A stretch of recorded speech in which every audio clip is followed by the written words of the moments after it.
Первый вопрос. Российские спецслужбы и средства массовой информации в последнее время утверждают, что непосредственными руководителями по захвату заложников в городе Беслан были руководители чеченского движения сопротивления, и в том числе Масхадов. По этому вопросу я хотел бы сказать следующее. Подобные утверждения, это было и раньше, это не вызывает у нас удивления. Вспомните Норд-Ост.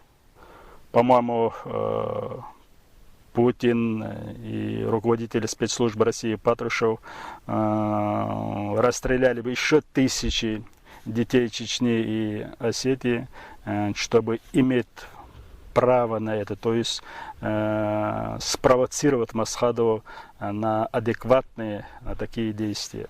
Мы хорошо знаем, как в застенках Лефортово, Чернокозово заставляет людей говорить и какими методами это делается. Неделю назад российские спецслужбы устроили примерно такой спектакль.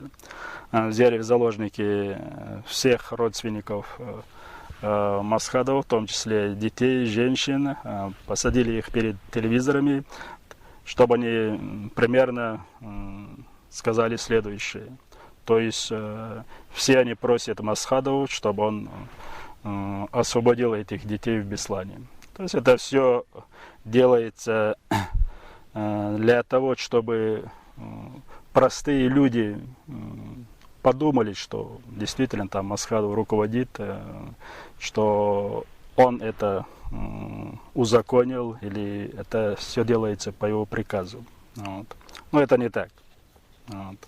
По-моему, никто этому не верит, потому что это слишком наивно и в первую очередь показывает некомпетентность российских спецслужб и их беспомощность.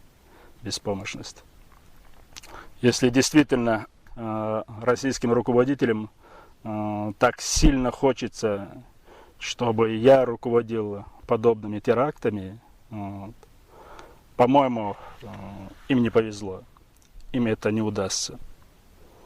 Я не умею это делать.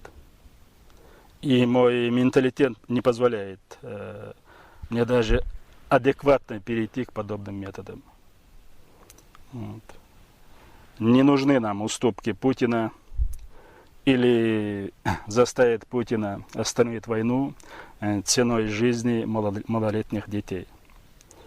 У нас достаточно сил и средств, и методов, чтобы заставить Россию остановить войну и убрать с территории Чечни палачей чеченского народа и чеченских детей. Вот. Мы придерживаемся в этой борьбе к следующим методам. Во внешней политике мы хотим открыть глаза всему миру, мировой общественности, всем международным институтам,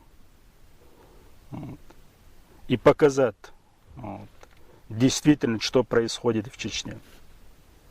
Показать ложь и обман российской пропаганды, зверство и жестокость федеральных сил и спецслужб России на территории Чечни. И показать смысл нашей борьбы 300-летней. И еще раз убедить, доказать всему миру, что мы не террористы, мы не экстремисты.